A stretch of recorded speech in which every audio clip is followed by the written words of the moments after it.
Welcome to the webinar, Meeting Current School Health Challenges and Beyond, New Tools to Assess and Address Indoor Air Quality, Health, and Safety.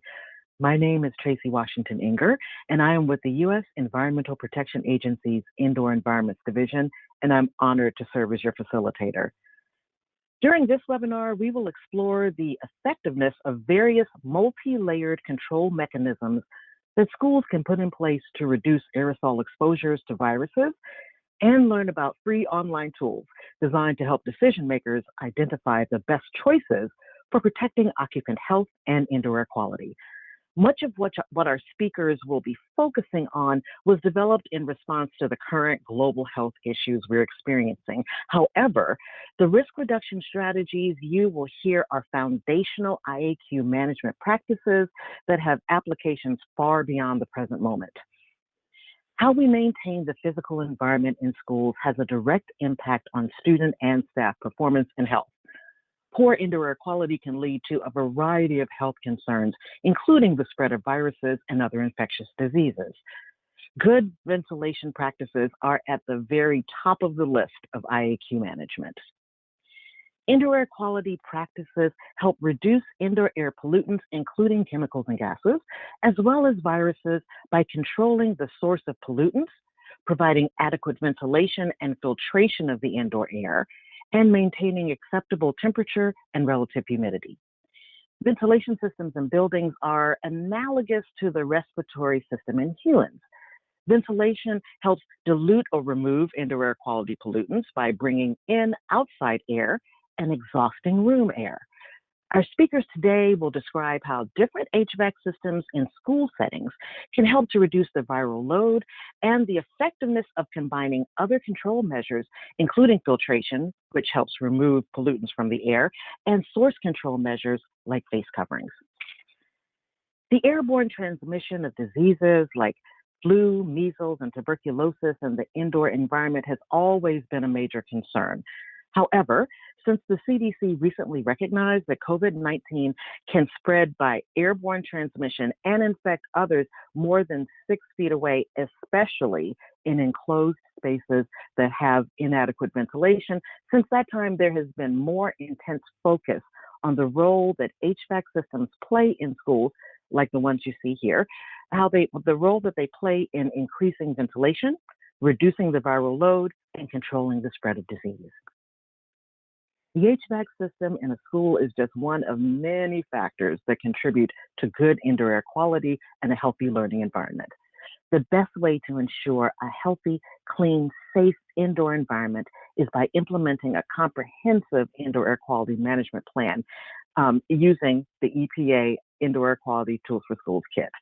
This kit was developed with checklists, fact sheets, and a variety of supporting materials to help you institute solid, sustainable practices and policies that address your current HVAC and IAQ issues, as well as tackling future environmental and health challenges.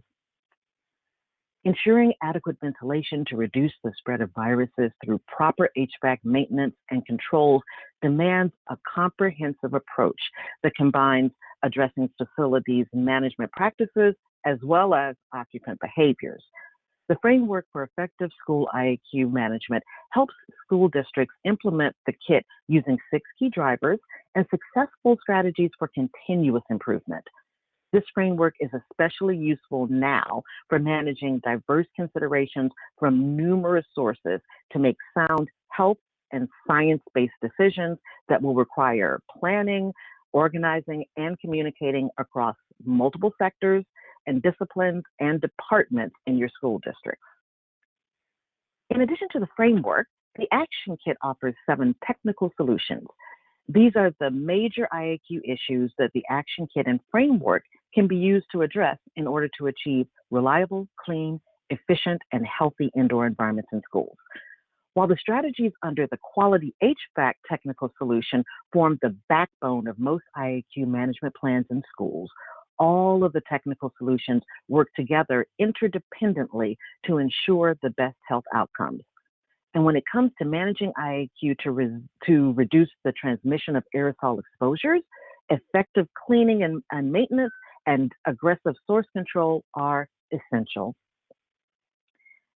So As you see here on the right, the statement from the CDC, and as you will hear from our speakers, controlling the spread of disease in the indoor environment is a multi-layered task. In order to deploy the strategies for quality HVAC optimally and to reduce virus concentrations, you need to initiate simultaneous strategies for source control, like social distancing and wearing masks, as well as effective, healthy cleaning practices if you're going to give your HVAC systems a fighting chance.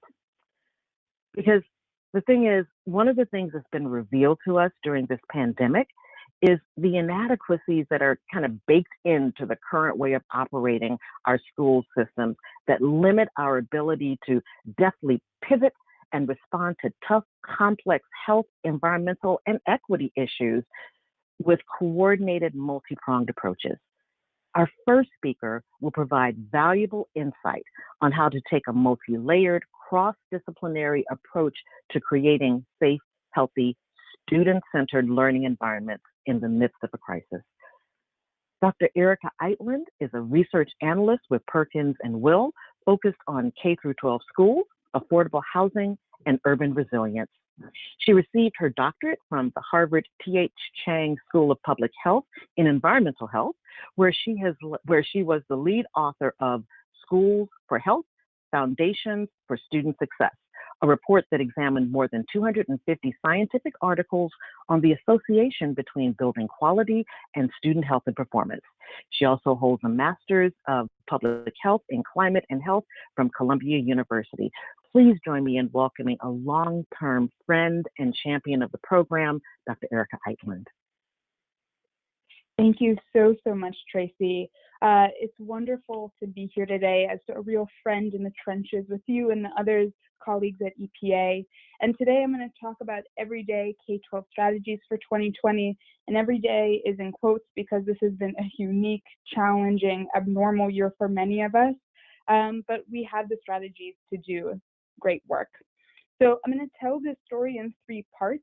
And the first is going to be just a simple introduction of who we are at Perkins and Will and sort of the fundamental considerations we make when reopening K-12 schools, but then telling a story through the hierarchy of controls and how does this directly apply to COVID-19 in our schools, and then lastly kind of tying it all together, thinking about the 3 risk mitigating solutions that we can use.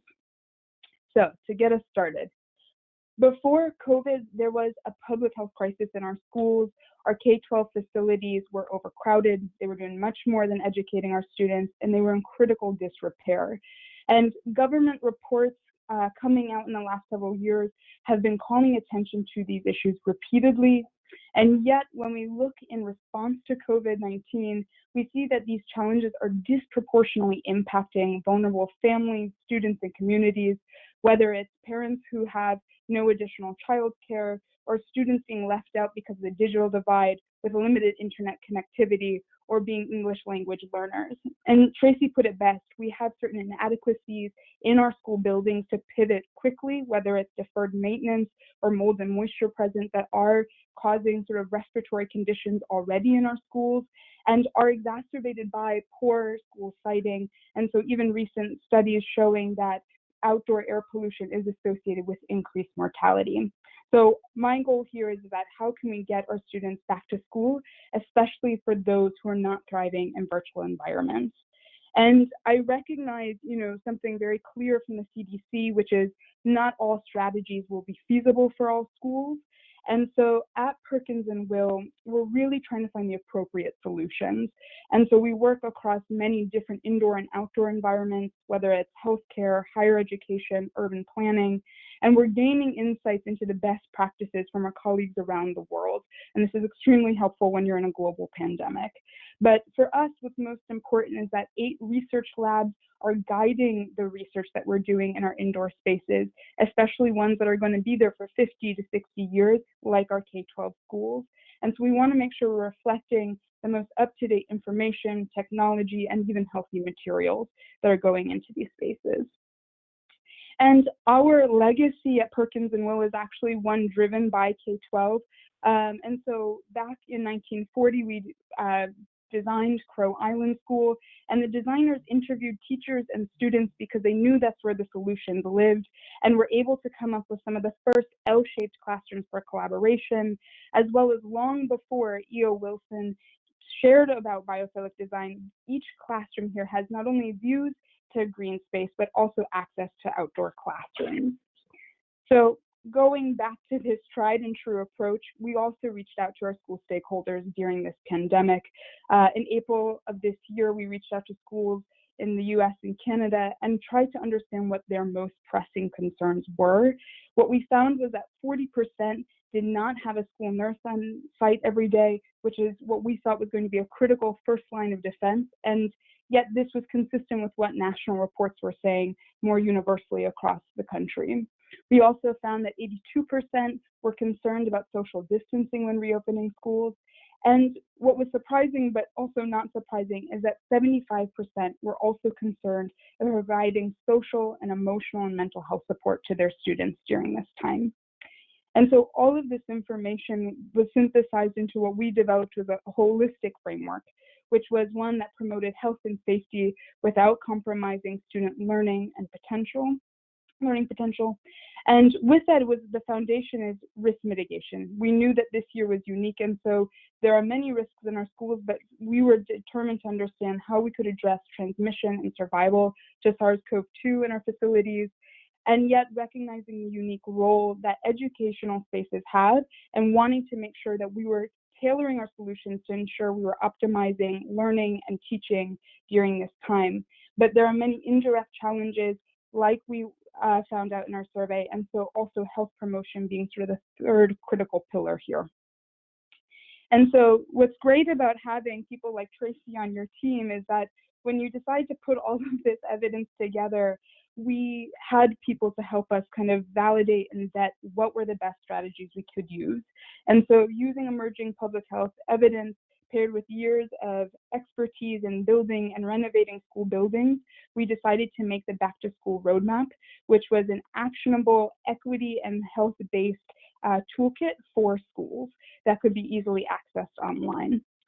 And I think all of us share this feeling of, there's so much uncertainty about the findings and that so much has changed in the last 6 months that the emerging evidence made it necessary for us to look outside of peer-reviewed research and see what was available from other trusted sources for practical K-12 appropriate solutions. And here's just sort of a smattering of those different organizations that we called to, worked with, or cited within our own guidance. And yet we're relying on sort of these well-tested frameworks, and using the hierarchy of controls was what we felt was most important to keep our teachers, staff, and students safe. So with that, just kind of pivoting is really thinking about this next piece. So we know we cannot remove all risks, whether it's how we get to school or what happens when we enter school or in our teaching spaces, but we can control the design, the circulation, the air quality, and human behavior of all the spaces within schools. And so for this presentation, I'm just going to focus on sort of this risk mitigation bucket, but the hierarchy of controls is going to be a way to organize strategies within schools for us. And for those of you who are not as familiar with this, I know many of you are, but just a quick overview is that from the top, we have the most effective strategies for reducing risk all the way down to the least effective. And so elimination and substitution would be things like vaccine and virtual learning.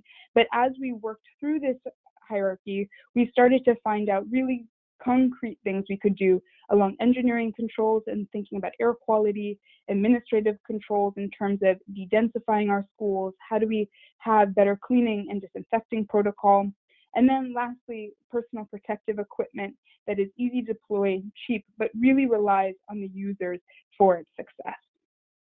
And the reason all of this is incredibly important is because the cost of staying remote is large.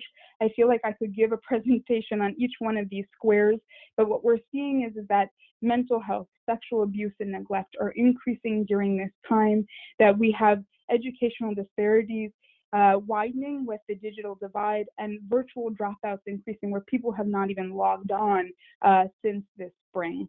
And so with that is also acknowledging that schools are doing much more than educating, but we're seeing that food insecurity is increasing, where students are relying primarily on breakfast, lunch, and even sometimes dinner in our schools. And yet there are also other indirect effects to women leaving the labor force, where we see we might be setting back women by 10 years if we stay in this way. So I want us to sort of, with that all in mind and with this context, be able to start to walk through each of these steps to be able to think about how we can apply it in our schools. And so engineering controls is something that Lisa will dive into great detail, and I'm so thrilled to be presenting with her. But our goal is exactly what Tracy said. We want to remove viral particles in our air through dilution, through ventilation, as well as having more air cleaning in these spaces. And so this can be achieved by changing filters, sanitizing ductwork, and UV light as well. Next is looking at administrative controls. So this could be things like policy and rules, like checking symptoms prior to entry or daily cleaning protocols. We also can look to behavior change. So how do we improve hand washing and sanitizing at the entry and sort of eating spaces and changing different locations within the space? It's also just simply opening a window and prioritizing some of these strategies that improve our air quality with simple changes. We also see scheduling can be an important part, whereby we can stagger class schedules so that each classroom could release into the hallway at different times to de-densify and have less asymptomatic or symptomatic students and staff in those spaces at once. And then lastly, thinking about layout, and this is where social distancing and repurposing our non-academic spaces are critical. And so looking to personal protective equipment, over the last 6 months, we have noticed that there's been a huge change in our understanding of masks, but there are some universal truths that we know. Masks are necessary, that tightly woven fabrics are ideal and important. So if students are walking in with bandanas, that is not enough. But we have to sort of balance caution. And so we also recognize that healthcare workers will still need N95 masks, especially as we go into another potential spike this winter. And face shields are not a substitute for masks. They can complement it, but there are sort of needing for multiple solutions. And so I just want to draw your attention to this photo in the bottom, which is looking at a classroom in China whereby they have socially distant hats paired with masking. So you have masks, social distancing, hand washing, all together can work to lower our risks in schools. So I guess now it's a chance to bring it all together in home. And so with that, I want to kind of just dive into the first solution I see, which is supporting 6 feet and beyond. And what I mean by that is exactly what Tracy said. We know that particles can go farther than 6 feet, and so what else can we do? And it brings up a question about equity in my perspective, where in dense, crowded school districts, they're suggesting only 3 feet may be possible for social distancing, and these might be the same schools who are struggling with inadequate ventilation. So my goal here is that how can we open schools or keep schools open safely under these conditions, especially when there is low community transmission. And so we have a few sort of tricks and ideas around this. So this is a very classic classroom diagram that you've probably all seen with the 6-foot radius. But what I want to bring attention to is all of the small changes across this that we can do. So whether it's from the moment you walk into the classroom, you have a sanitation station, or being able to give our teachers more space in the front. So we remove a desk and right in front of them and add a plexiglass shield.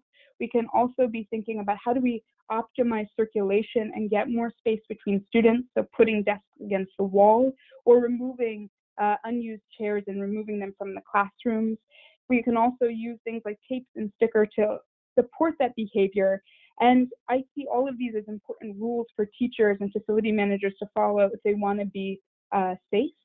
And so the last just being, how do you remove non-essential objects? So if there's books and other tools that you're not going to be using this year, how can you create more space and create better ease in cleaning during that time? And so with that, when we have a plan like that, we can also reinforce it with those custom graphics and signage, where we first demystify where to sit, but then second, provide those helpful reminders of proper social behavior, because this is a time where I think we're all feeling a bit of fatigue.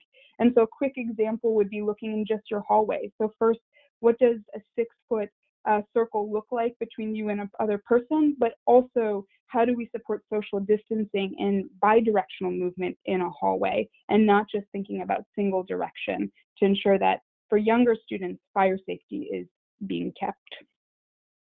So number 2, so here is called creating a clean culture. And so as we respond today to COVID, we're also thinking about schools of the future. And so we need to incorporate and facilitate multiple administrative controls at once. And so with that in mind, this culture shift can be as simple as washing your hands. And what I mean by this is that, we can limit technology sharing. So a lot of schools, districts, both urban and suburban, have deployed the Chromebooks and other technology. Those things should be continued to use so that we don't have sharing.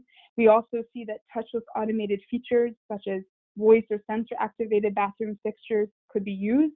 But again, simply propping up a door with a chair and preventing people from using the same doorknob is a great way to get that touchless feature. We also are thinking about integrating curriculum. So this is when all classes are focused on the history, math, and science behind disease transmission, and being able to be very clear about why is this important that our students and staff are following the rules during this very critical time, so that we understand how health is so essential. And then lastly, flexible attendance. So if students do not feel good, they shouldn't be coming to school, but we need to be proactive in how we identify those spaces so that it doesn't happen too late. And so what do I mean here? It's really just thinking about this across different lenses, from human behavior to policy. And a quick example I want to just bring attention to is just a simple reception piece in a high school or any K-12 school, which is, first you have to diagnose, where are those congestion points?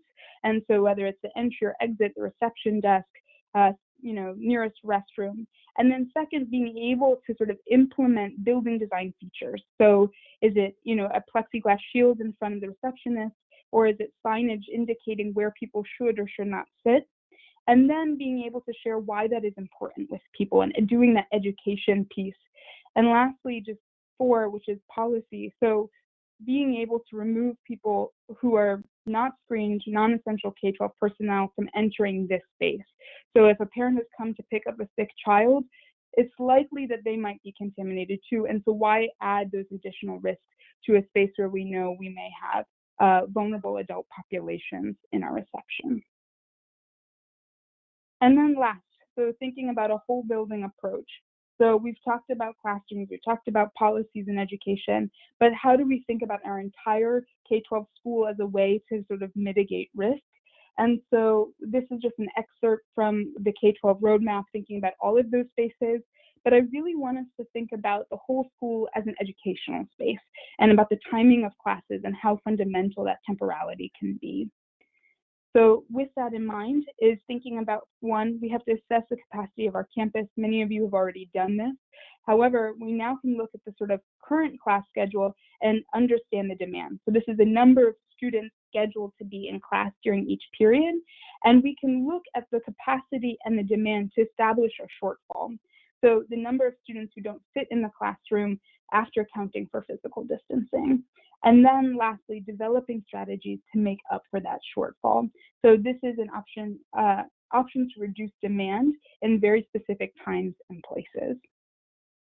And what I mean by that is if we were to look at, say, 3 different buildings or wings of a school, what have you, there might be actually critical pinch points that are where we need to actually optimize our capacity. So in this situation, when looking at a school, we found that there was 3 times that all classrooms were being used and that there wasn't actually enough space for the students in this school.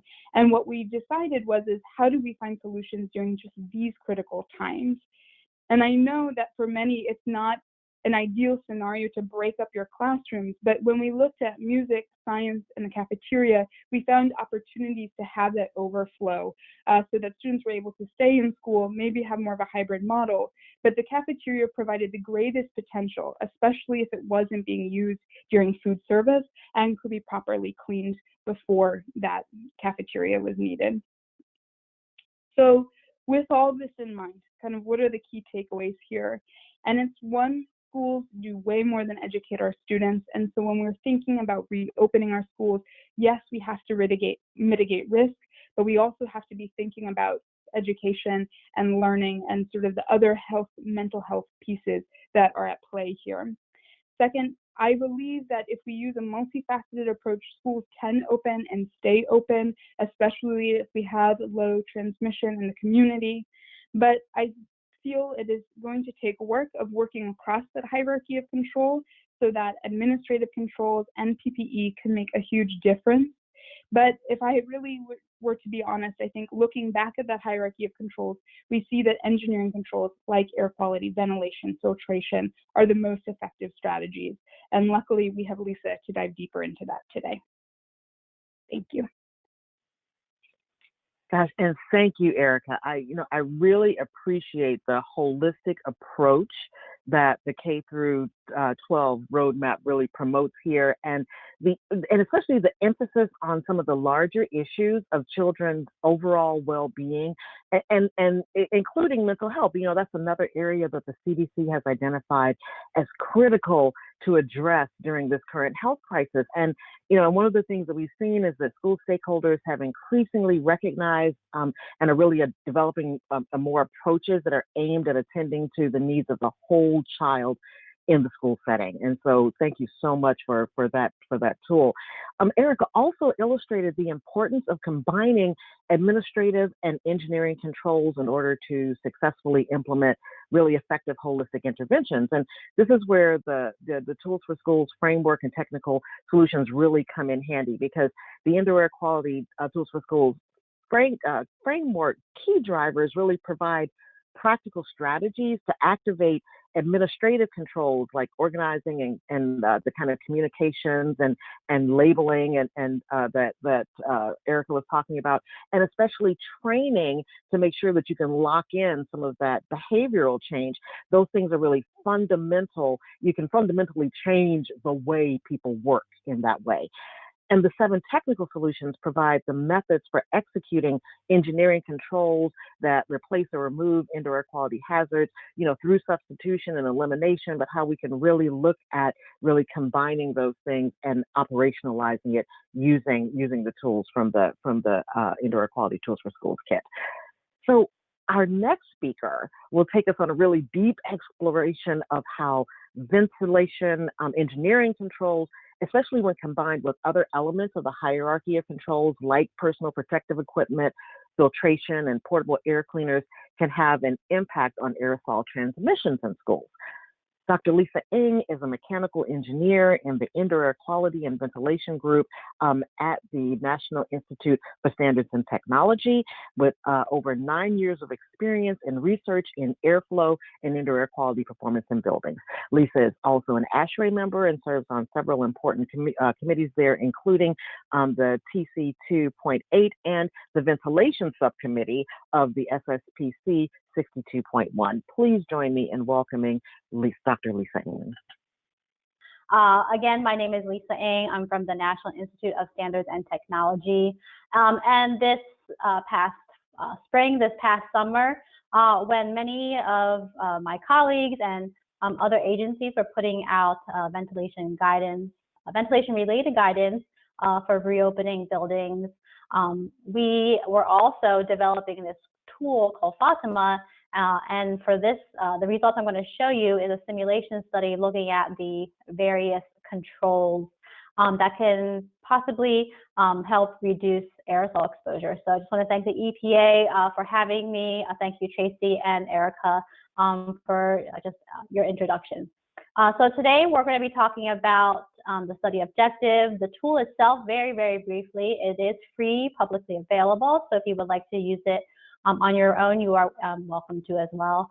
We'll talk about the spaces that are included, and as well as the results, summary, and possible next steps for us.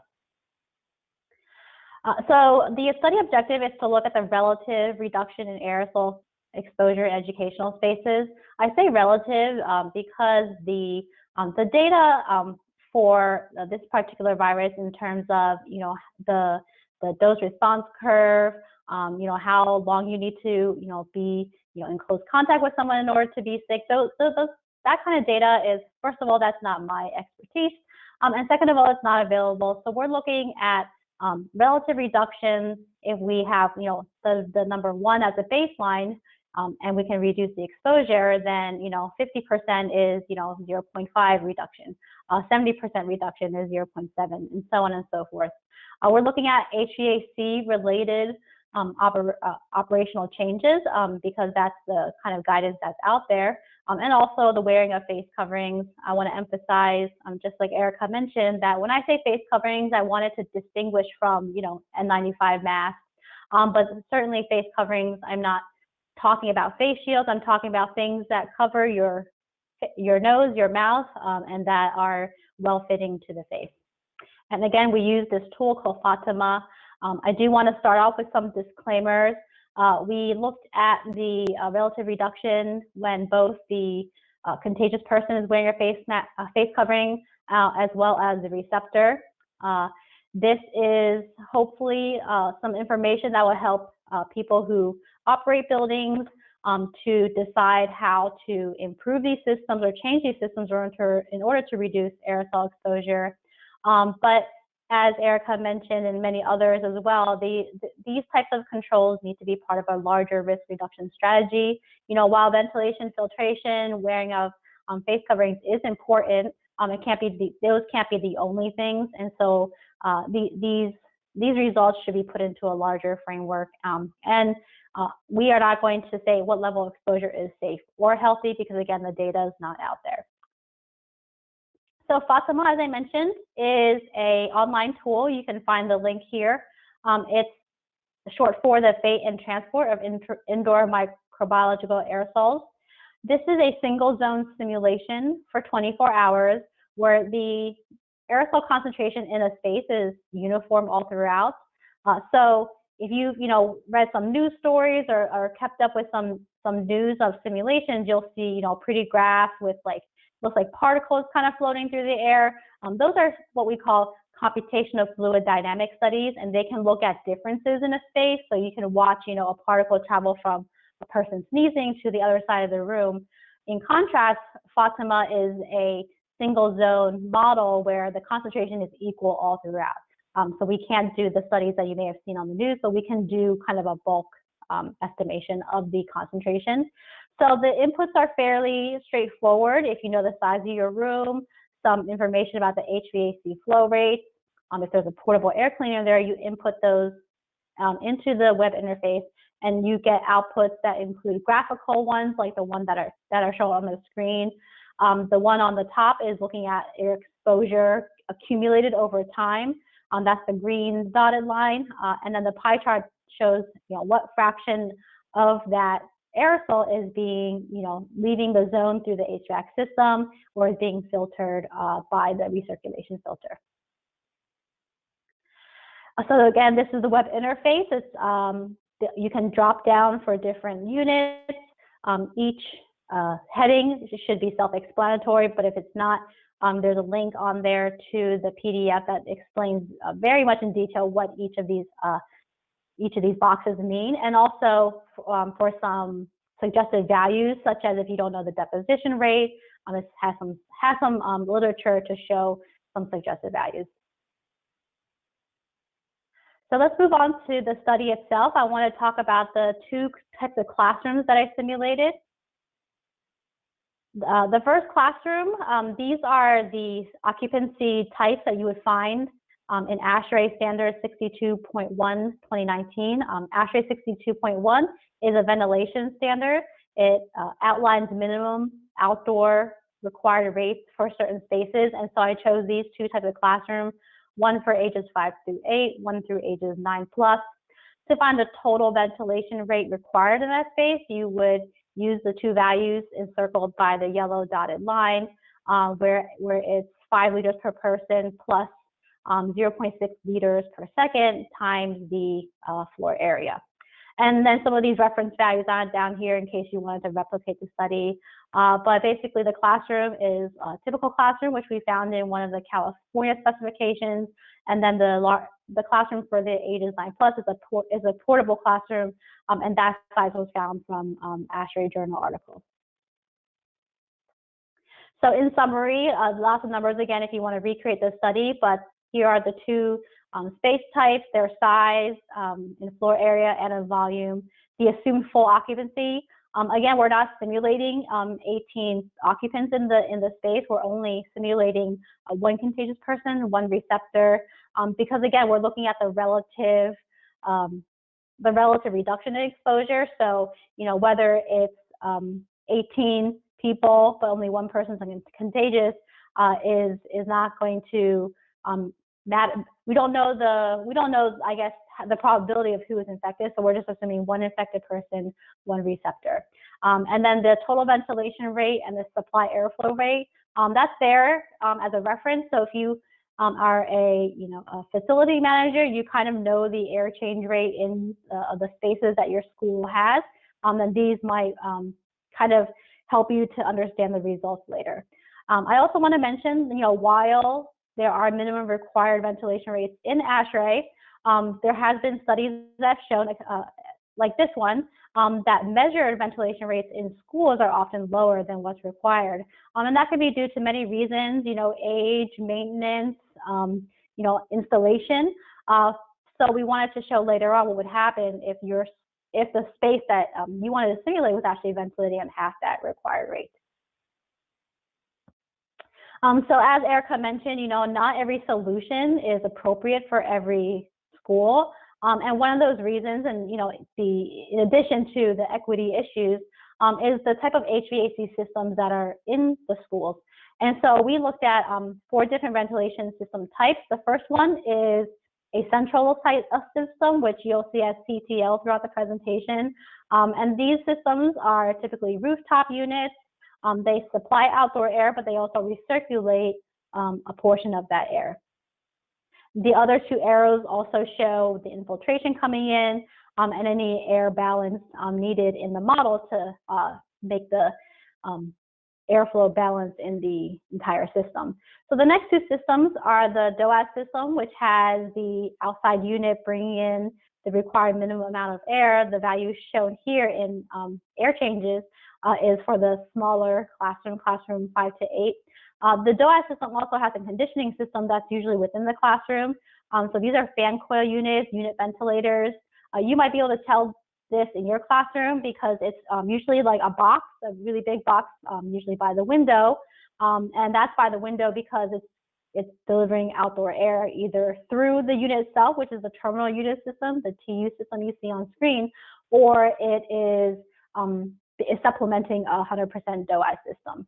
And so these 2 systems I kind of present together because they're delivering the same amount of air, they're recirculating on the same amount of air, so the results are going to be quite similar. And the last system that I want to talk about is a window unit system. So this is like a room air conditioner for cooling, and these don't bring in a lot of outdoor air, so we said it's negligible. It also doesn't have a very great recirculation filter, so we didn't simulate a filter in there. And typically in a window unit system, your heating would be like electric baseboard heater, or it could be a radiator. And so since those don't have a fan or a filter, we didn't model that particular system here. But again, if we're going to look at these 4 systems, they all start off with different base levels of filtration. And that's important later when we talk about some of the results. So the aerosol size that we simulated was 1 micron. You'll hear that the virus is a lot smaller. You'll hear that it travels on particles that are smaller or bigger than this. But we looked at 1 micron because there has been some literature that says there's a peak there. We also evaluated a classroom occupancy between 9 a.m. and 3 p.m. I mean, that's typically when my kids would have been in school, so that's 6 hours. And so we're looking at the metric to determine if we can reduce exposure by the integrated exposure, and that's the area under the blue curve. It's also the value of the green line.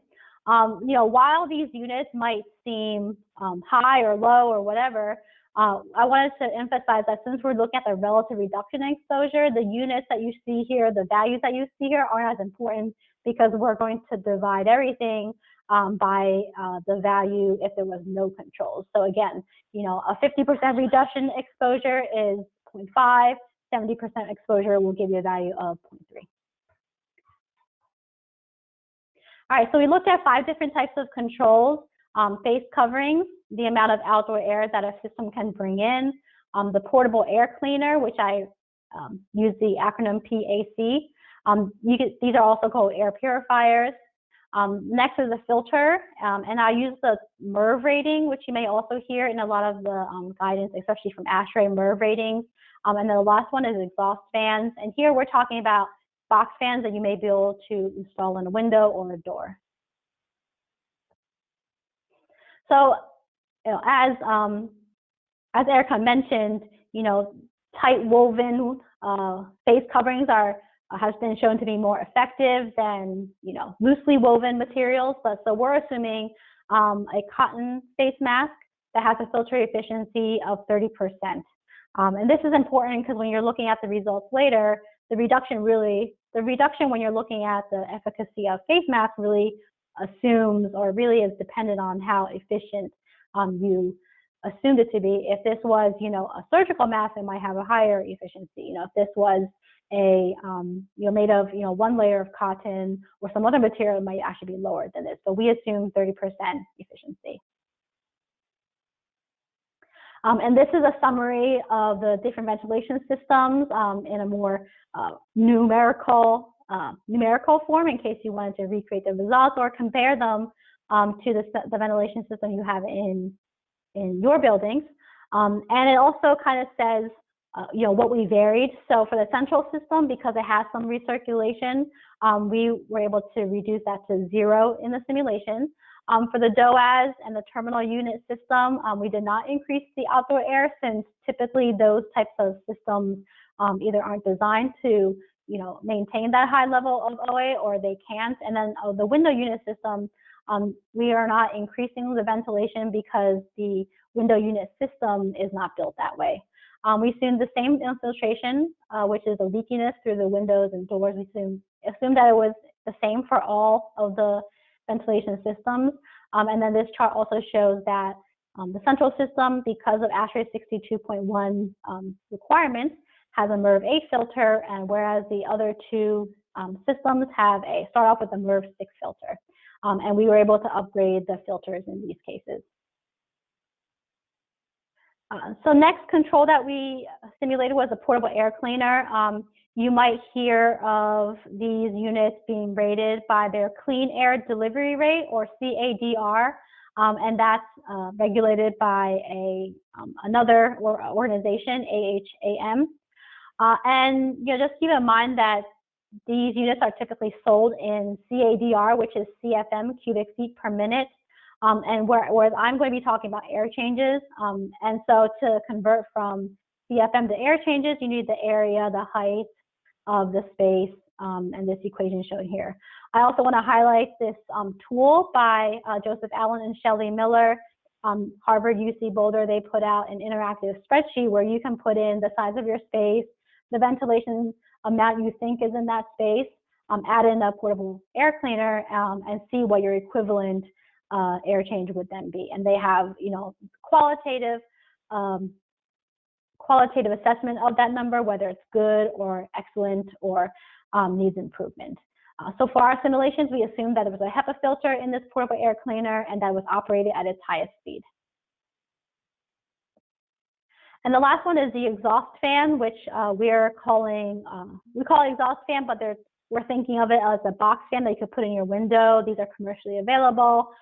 During the recent forest fires in California, some people were building their own portable air cleaner using an exhaust fan and a MERV 13 filter, taped to it. So we thought this might be a solution for some schools. But when you're selecting the size of the box fan, really consider how big that space is and whether or not this fan can move that much amount of air. If there is a ventilation system already in place, this exhaust fan will need to overcome any imbalance by this system in order to add to the number of clean air changes. And I put clean in quotations because no air is completely clean. And you also have to think about how leaky the building is. If the air was already leaving and you add an exhaust fan, you are only, accelerating that move and not adding any more quote unquote clean air changes.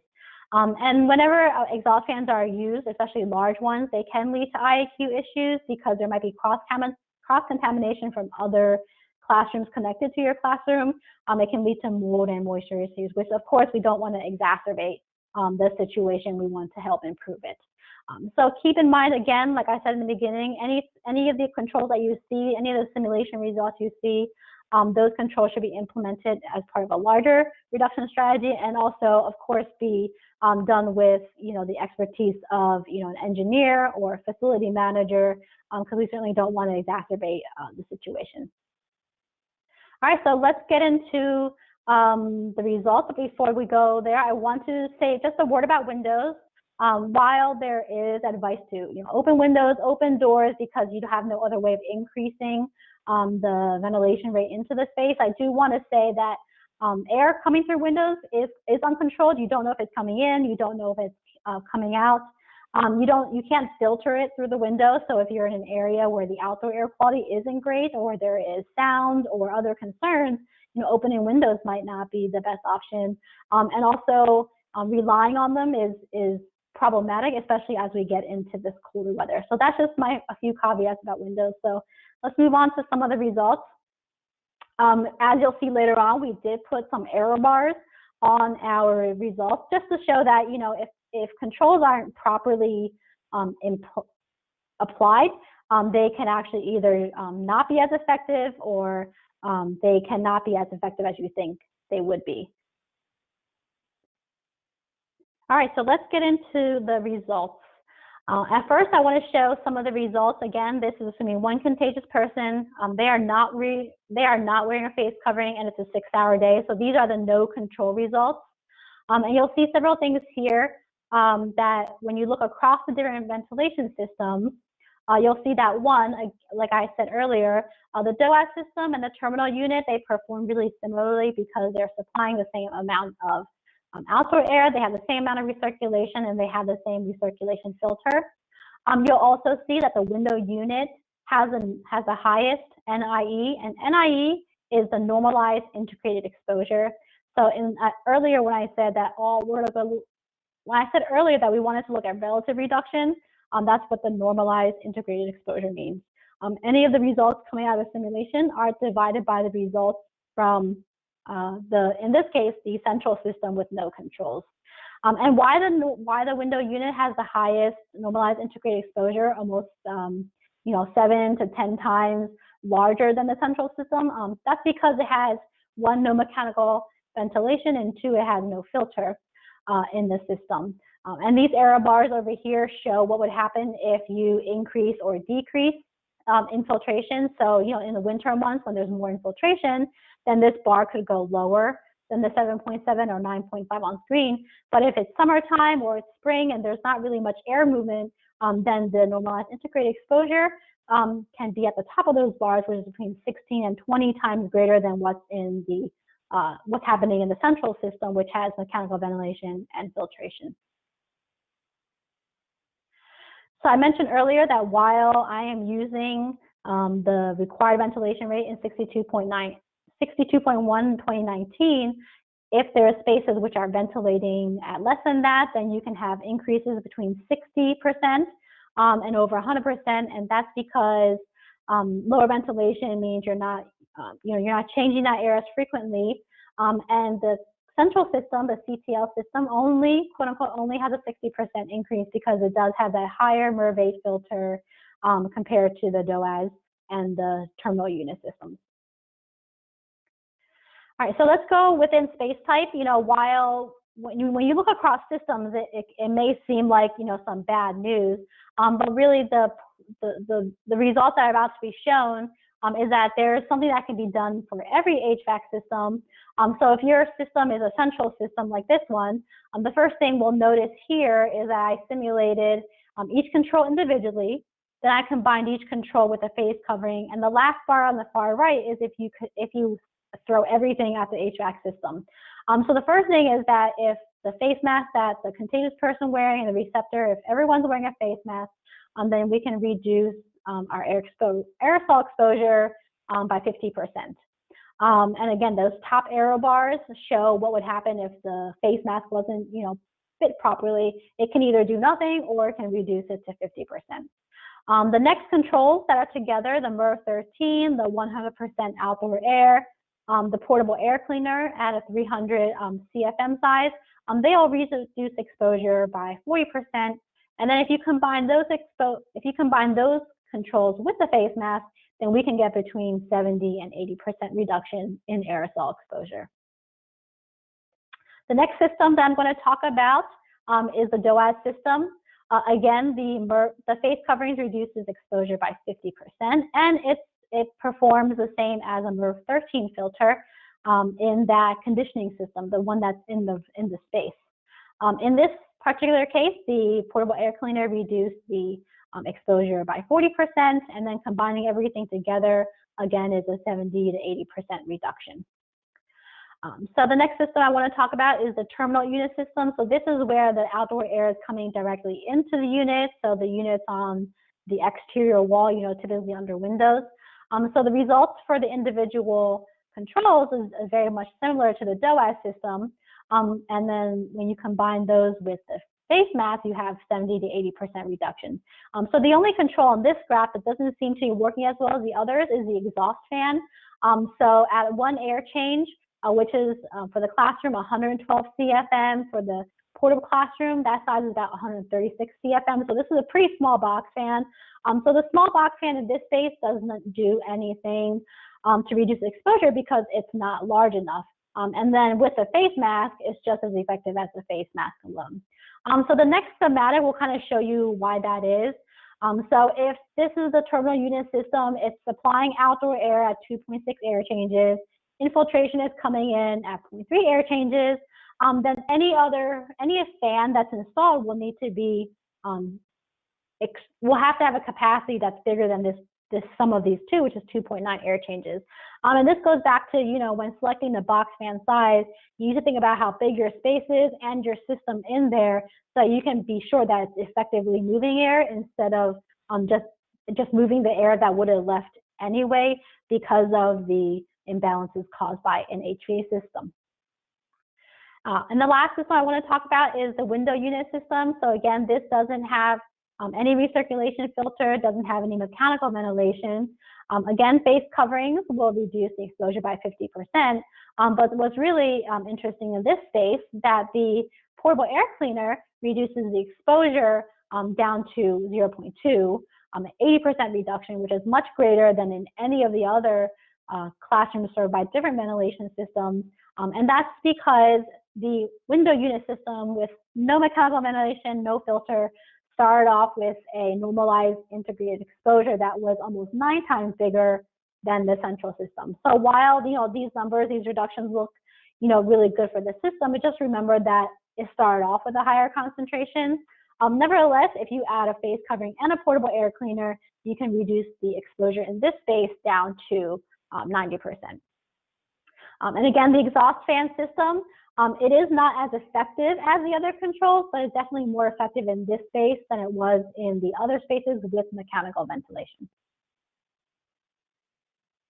And again, this is a schematic showing the window unit system where the exhaust fan that's installed only needs to has to be larger than 0.3 air changes. And that's because the system is balanced and there's no other mechanical ventilation into that space. So in summary, I just want to show these controls that we did in graphical form, but now just in a table showing for every ventilation system out there, face coverings alone can reduce the exposure 50%.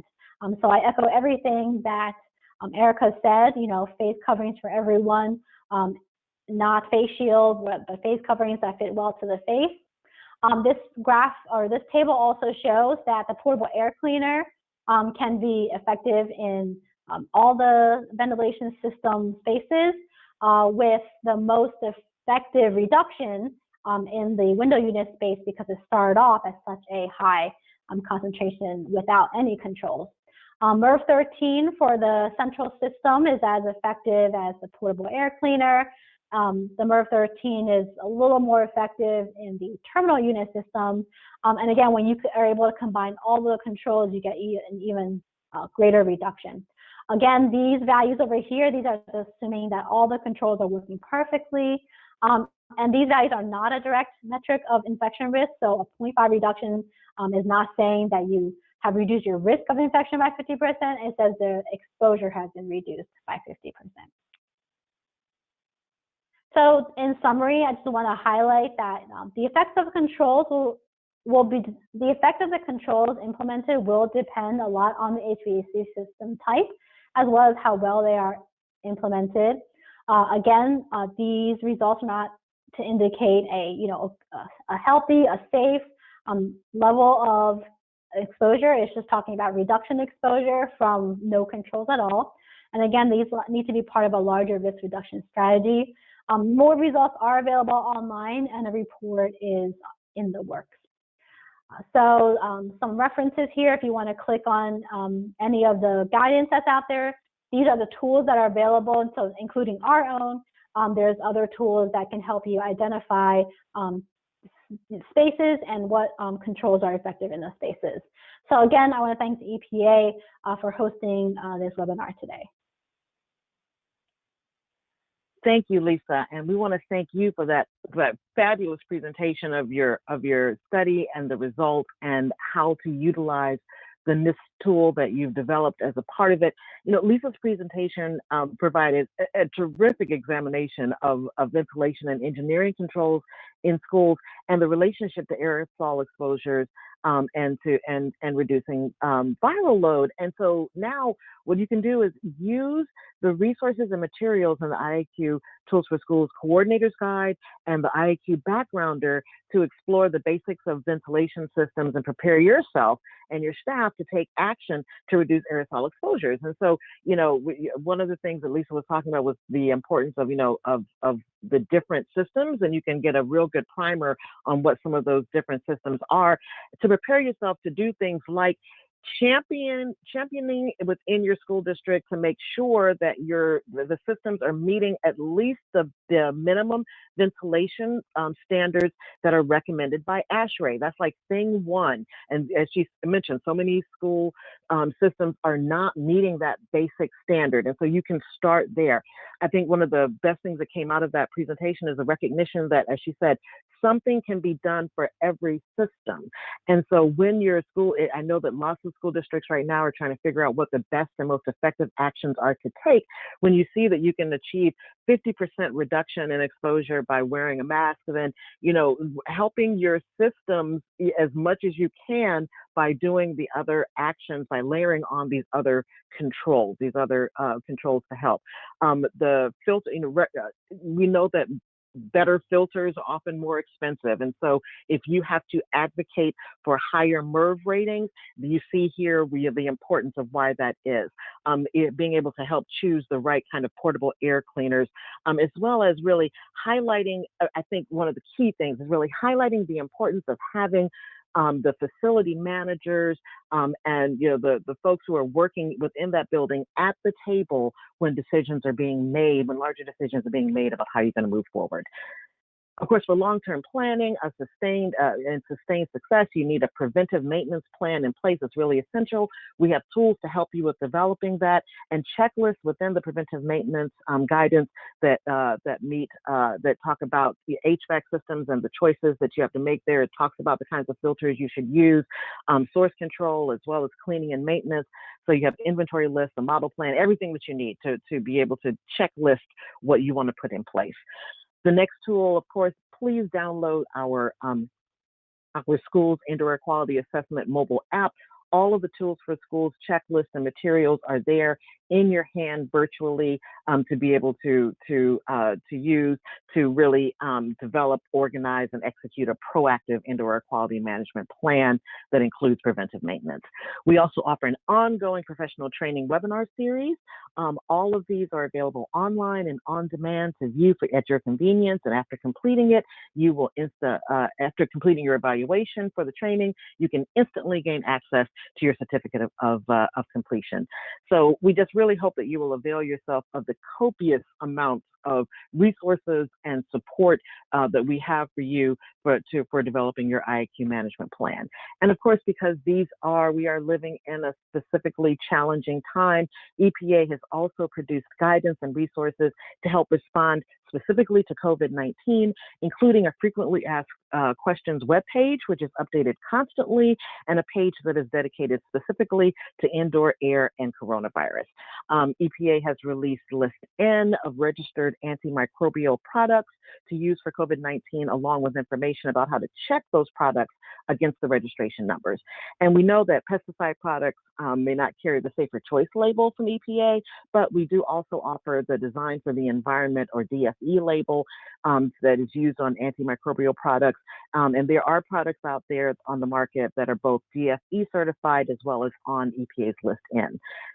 Within my own division, the Indoor Environments Division, we've responded to COVID-19 with a number of programs and products that support this effort, providing information and resources that are targeted to our schools' communities that include, links to guidance from our program materials, as well as our other federal partners like CDC and standard-setting organizations like ASHRAE. So we also just recently completed a 3-part webinar series devoted to COVID-19 in schools, and it's available for on-demand viewing, as this webinar will be in the coming week. So we know there's lots of information there that you received, but you can, once this webinar is out for review, you'll be able to go back to it again and again, and please send the link to your friends and colleagues who were unable to join us today so that they can avail themselves of this information as well. We're about to head into Q&A, but before we do, my final request will be for you to take the action step. You will be receiving an evaluation for this webinar shortly after this. Please fill out that evaluation. It really helps us serve and support you better. We read every evaluation, and we modulate our programming to respond to your questions, to your evaluations, to your needs. And so please fill that out. Once you do, you will have access to your personalized certificate of completion. So please fill that out. And display it proudly. I want to thank everyone for attending the webinar today. We're going to shift now into our Q&A portion for today.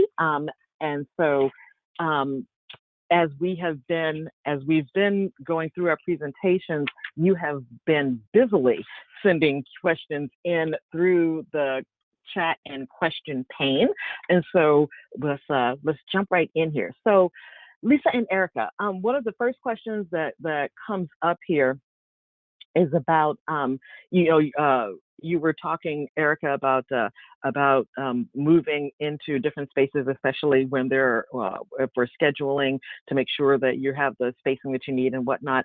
So the question here is, any recommendations that you have for maintaining those environments in larger spaces like gymnasiums and auditoriums? And so, Erica and Lisa, anything that you want to talk about in terms of recommendations that you have for managing when you're putting students into some of those larger spaces?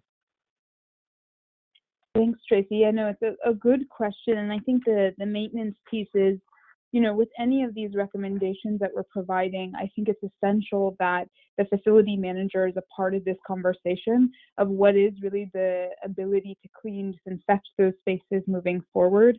And so I think we outline a couple of sort of key strategies about how you can even parse off parts of those spaces. So for a gymnasium, we're kind of in an interesting balance here where by no means are we saying get rid of physical activity. I think it goes back to that holistic framework. But things like a portable air cleaner, and I think Lisa will agree with me, are not going to work in a space that large. And so, making sure that we're not sort of occupying those spaces densely. I think making sure that we're keeping distance if they're going to be continued to use as sort of gym and sort of exercise facilities, that we're giving even more distance between people, just recognizing that particles can go farther when they're, we're singing, hanging out in sort of these more active spaces. I think maintenance is a big question, and I feel like there's a lot of different pieces we could probably talk about there. I echo everything that Erica said, particularly on the size of such a space. We did do some simulations on larger spaces, and the simulations do show that if you have multiple air cleaners in the space, they can be as effective, but you definitely will need more than a single unit. But there are advantages to having such a large space. As Erica said, you can space students out more. But yes, again, if they are breathing more heavily because they're doing exercise, then their emission rate for aerosols may also be greater. So still masks in that space would be what the simulation showed would reduce exposure. But again, you would need more than one portable air cleaner in such a large space. Thank you so much. And that kind of leads into the next question around portable units.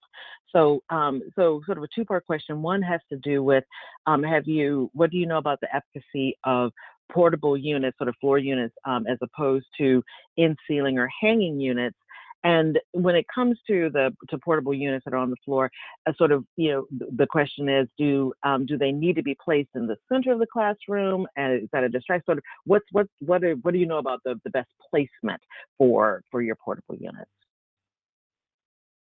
Because our simulation study assumes a uniform concentration throughout the entire space, I personally don't have any research experience on where to put that portable air cleaner, but based on studies that I have seen published, if the teacher is the one doing most of the speaking in the classroom, then putting the portable air cleaner near the source, the teacher would be good, because then it could filter out any particles that's generated there. As for hanging units versus ceiling units, the portable air cleaner only works if it's able to capture the air that is in the space. So you would have to consult an engineer looking at, if it's placed in the ceiling or hanging on the wall, is it as effective? Can it reach the air that it needs? Because it's trying to get the air through the filter and then send out air that's been filtered. So it's really about how much air it can receive, and not necessarily, ceiling is not any better or worse. It's about where it's the most effective at moving the most amount of air. Yeah, and I would agree with that. I think, there's a couple of key pieces here, which is also the speed of deployment. If you are sort of deciding between two options, what can you get access to more quickly and readily?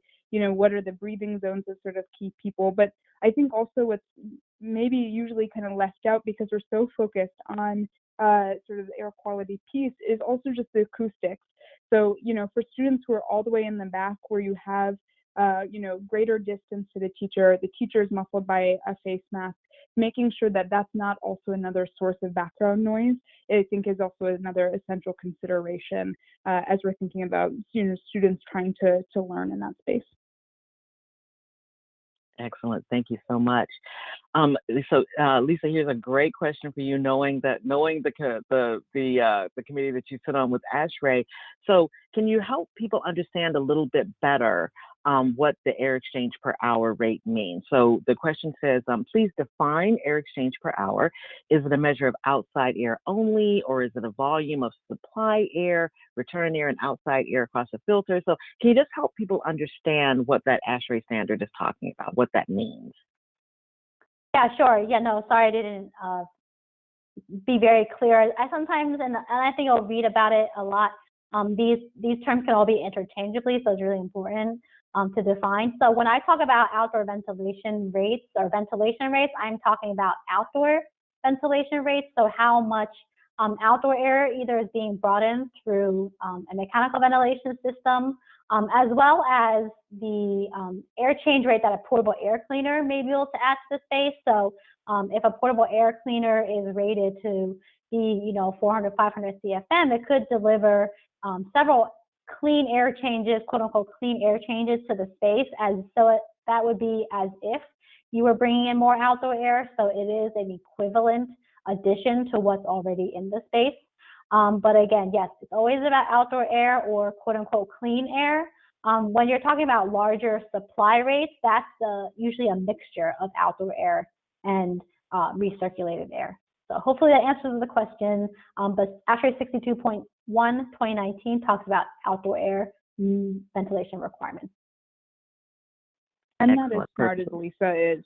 So when I think about this, I also am just thinking like how, when we talk about air change is per hour, it's just like how often is that room turning over in terms of like the air that was in there, so the stuff that we're all breathing out and all those particles, and then it being replaced with clean air. So in this case, we assume that outdoor air is cleaner. So if you have, say, 5 air changes per hour, it means that there's sort of 5 changes of that clean air coming in. So every 12 minutes, you theoretically are having fresh air coming into that space, or clean air. And so I'm kind of dumb, so I need these like very simple statements. Yeah. No, and when Erica, you said 12 minutes, I think our team is trying to put together some really simple explanation of what that means. So 12 minutes really would assume that like the air is really being moved like uniformly or quickly through that space. But and oftentimes we're talking about mixing, so it will take a little longer than 12 minutes to replace that air. But when I talk about air change, I'm talking about the number of CFM coming out of a supply vent divided by the volume of the space. So whether or not it's leaving in 12 minutes because it's being pushed out, or if it's mixing, the mixing might take a little longer. So we're going to try to put out some like a one-pager to describe that process a little better. But yeah, that's what the air change is. It's like a bulk movement of air volume per hour. Excellent. At least I think that will be a terrific tool for people to be able to use, because, because Erica, none of us are as smart as Lisa, but the thing is, even with really super smart people, when it comes to health communications, especially under crisis, what we found with communication is that everyone needs it simple. Everyone needs it simple. And so I think that those are going to be some great tools for at least to help people sort of understand what's going on here. So we have a question here, and this is one that we get a lot, especially now as we're moving into the winter season, and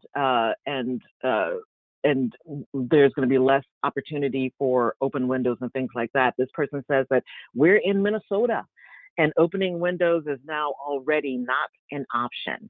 What other mitigation strategies can we use? They say that they have HEPA filter machines on back order, their HVAC system won't accommodate the recommended MERV values, which is also, you can talk a little bit about, the appropriate amount of filtration as it relates to the system that you have. They have old systems and old buildings, but they're looking for any ideas for, what other mitigation strategies that they can use, especially as they move into this winter season and things are going to be more closed up. I have family in Minnesota, and I heard you all got snow, so I can tell that operable windows are no longer an option. I think, for me, there's a couple of key factors. One is that as we go into the fall, keeping an eye on sort of COVID risk levels. And so the Harvard Global Health Institute has this great dashboard that just talks about sort of community transmission risk. And I think it's a good way to sort of say, okay, even beyond just what's happening in our school buildings, what is our greater community and what risks are we willing to take? So that's something quick to look into in Google. The other important piece is, I think that's where sort of that last strategy comes into play of how can we use spaces that have bigger volumes of air, that we're not kind of closing people up and de-densifying. And I think it's really an issue here also of the teachers and the staff and who feels comfortable being in those spaces. And so, we recognize that 6 foot is, just kind of this rule that we've thrown out, but if there's any way to increase the distancing between students, if you do have virtual platforms that are working, how can you prioritize students who are in greatest need to be in classrooms, where those who might be thriving in a virtual model might be better, so that we're making sure that, we're de-densifying and also using spaces more widely. But I know Elisa's probably got a lot of great ideas too. No, I just want to echo what Erica said as well, is that, while windows have been good for the swing season, it might not be good in the colder months. I think from what our simulations show is that any level of improvement in filters will get you even more and more reduction.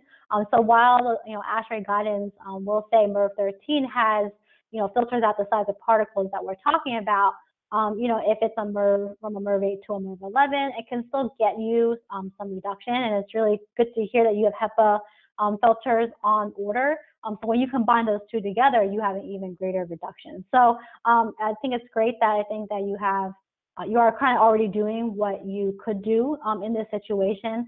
Our simulations don't really show a whole lot more that you can do except increasing your filtration and then the ventilation if you're able to through the mechanical ventilation system. And masks. Lisa, if I learned anything, masks for everyone. That's right. That's right. Terrific. Thank you, Lee. That again, that layering effect is really key and critical here. So this is a great question because it really gets at the heart of a lot of, I think, what has been echoing around in some people's minds about being in an area with recirculated air and sort of the importance of outside air. So the question is, can portable air cleaners act as a substitute to meet the outside air recirculation requirement? Have at it, Lisa.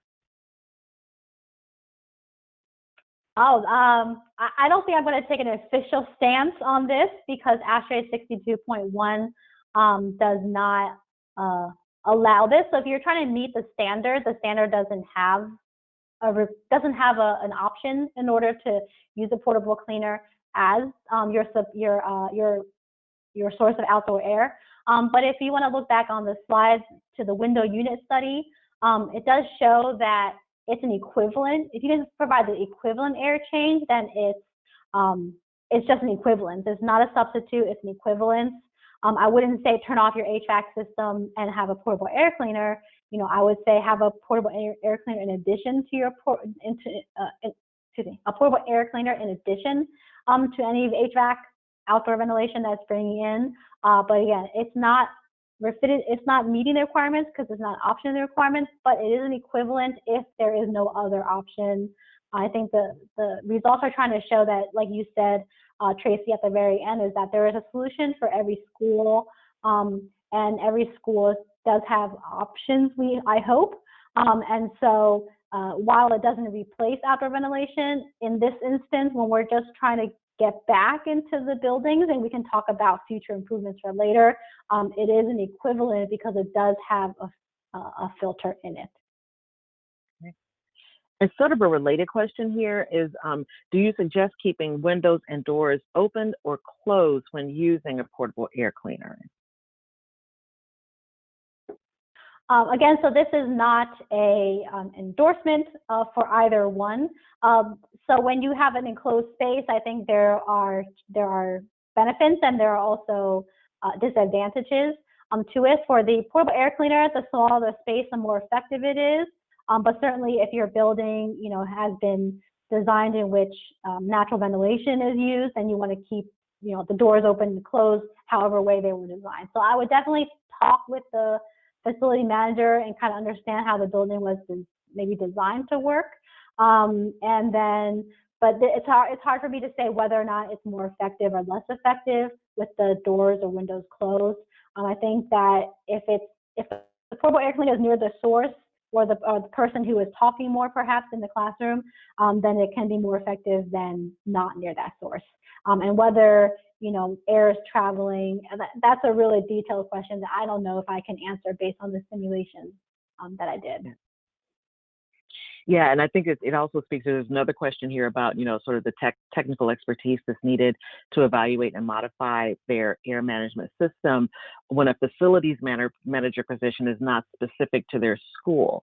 And so, I think that it speaks to, one of the things that we talk about in the Tools for Schools program, which is this, multidisciplinary cross department conversation to make sure that you're maximizing all of the expertise within your district to make this, so you're not making any of these decisions sort of in a vacuum, or in silos, so that you can get that input, and that you're getting that you're really doing a full assessment of the situation before you're making some of these decisions.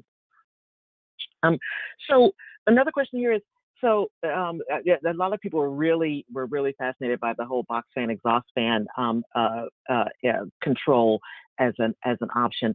And the question is, so does the placement of the box fan, especially in the HVAC, the TU type system, unit type system, does it make any difference to exposure and reduction that you were able to see, where it's placed, or the use of multiple box fans, maybe perhaps one in the front of the room and in the back of the room? So how does the placement and the amount of them make an impact on that system? Yes, I'm sorry to sound like a broken record here, but our tool wasn't able to be that detailed in that sort of analysis when it comes to placements.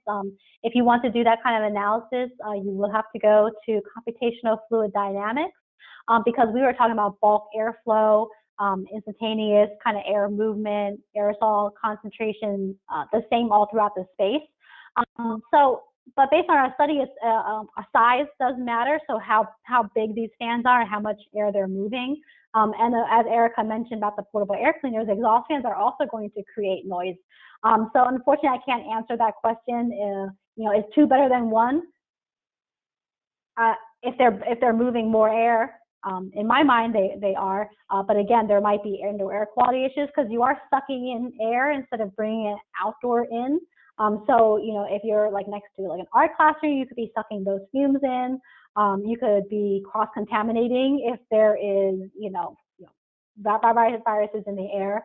So again, I can't tell you where the best placement is. I can only tell you that size did matter. The capacity of the fan did matter in our simulations. Terrific. So this next question here actually goes back a little bit to, Dr. Ng was a part of our previous 3-part series, with one of them being specifically around ventilation. And, one of the issues, when you did the survey of different organizations and what their guidance was, and it fell into these different buckets. One of the buckets that it felt that guidance fell into was around relative humidity, and we have a series of sort of questions about that. And so I know that you've got some background from your review there of different organizations' guidance around this. And so I'm just going to run through some of the relative humidity questions here for you guys to respond to. And so one does, how does relative humidity affect aerosol dispersion? It says, I think that the lower the relative humidity, the longer the aerosols will remain airborne, they say. So questions around, relative humidity. Another one, can you relate the concern for dry air in northern climates with the heater on, allowing the virus to be more airborne longer, due to dry air? So, these questions about relative humidity, sort of what you're seeing from the guidance and from the research on the relationship between relative humidity and airborne transmission. Yeah, so any guidance that will specify relative humidity does ASHRAE particularly does say to maintain the space between 40 and 60% relative humidity. We weren't able to look at that analysis using our simulations, but there's certainly research articles published that say, as these particles become drier, they become lighter, and thus they're airborne longer. And then there's also studies that say, because they're heavier, they can settle out more. So this is not my area of expertise, but I know that it is still an emerging area of research when it comes to relative humidity. I will kind of hark back to that presentation that you were talking about, and specifically Andrew Pursley's presentation, is that we don't want to do any harm to our systems. We don't want to do any harm to our buildings, and then thus the occupants. So, if your system is currently running at an X number of relative humidity, maintain that, or don't try to increase it, don't try to decrease it, because I think because it's an emerging area of research, that there's no definitive, there's only a range. And if you can't meet that range because of climate, because of system, then it shouldn't be the first priority, because there are, ventilation, filtration, masks. Those are the things that we are more knowledgeable about, that have been in buildings already. So to focus on getting those in line, and then we can talk more about humidity as the research comes out about, how this virus reacts with humidity. There's certainly lots of research on other viruses and its effects and the relative humidity on those viruses, but not on this particular one, which is the one of current concern. So Eric, I don't know if you had any research on relative humidity and maybe even comfort or other impacts on school buildings. Yeah, no, I'm seeing similar sort of studies done with sort of influenza, and those also reporting that 40 to 60% range. I think it's something, to your point though, this isn't the flu. It's acting very different, both physiologically and sort of how it's living on surfaces and in the air. And I think we can kind of, there's research being done in the States probably, but also looking to sort of our European colleagues who are also looking and are, maybe a few months ahead of us in terms of cold and dry air. And so maybe we'll learn stuff soon as well. So this is just I think we're in a waiting process. But to your point, I think there's a lot of other solutions that can be prioritized before, buying humidifiers. If you had to make a choice between an air purifier and a humidifier, I think we know the answer to that. Terrific, thank you. And so this wasn't a factor in the study that you used. It wasn't a control that was there, but since we have several questions coming up about this, and from a personal standpoint, because I have a freshman who's a music major who is actually on campus, and they just did their in-person concert with all of the woodwind students in plexiglass cubes as they were playing on stage. And so the question here is around, in the plexiglass in the classroom, and sort of any insights that you have or that you've seen in the research about the use of plexiglass dividers and any of the impacts that it may have on the effectiveness of ventilation or air distribution, or do anything there around what you're seeing for plexiglass dividers and shields? It's a great question. I think we, again, need to know more. I think, for me, if I think about just natural aerosol spray, if it's a way to kind of block that spray from going directly into another person or people around you, I think that's beneficial.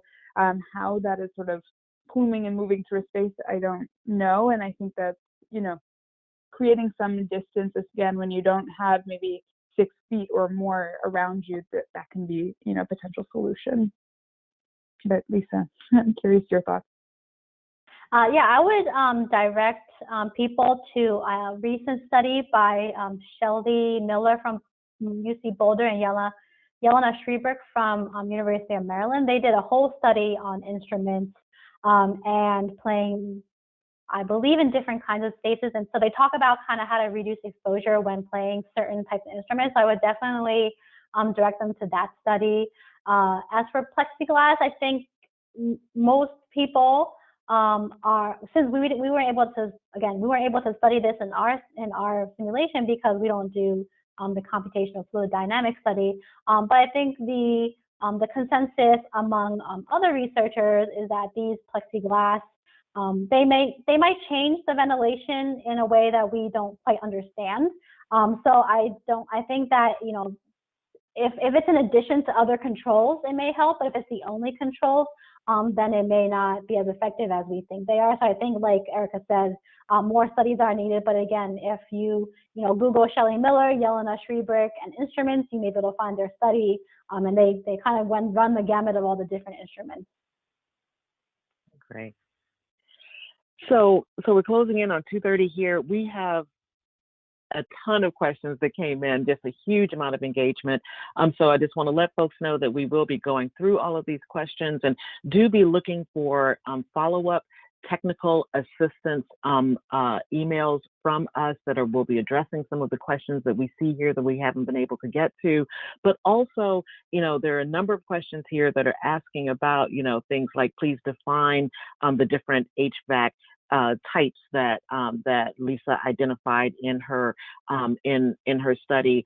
And so I would encourage everyone to do a couple of things. One, definitely dive into the indoor air quality backgrounder and coordinator's guide information in our Tools for Schools kit, where it gives you a lot of basics around ventilation systems that will help you just kind of get your feet under you a little bit around this issue. Also, do go back to the previous webinars that are in our series, because so much of what you heard here, we go into depth on in the ventilation series, and especially in the preventive maintenance series webinars as well. So every one of these areas that you heard today, you can hear more about from other experts and directly from school district mentors as well. So definitely avail yourself of those resources.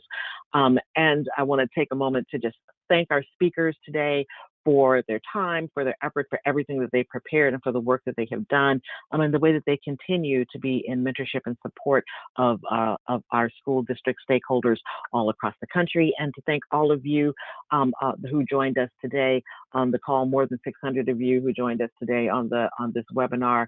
And do be looking out for the evaluation that will be coming out immediately after this webinar, and for follow-up technical assistance pieces that will help address some of the myriad questions that came in as a result of this webinar, and invite you to mark on your calendar for November 19th, which will be our next webinar, where we will be welcoming Dr. Richard Corsi along with a panel of experts, continuing this conversation about different layered approaches to improving indoor air quality in schools.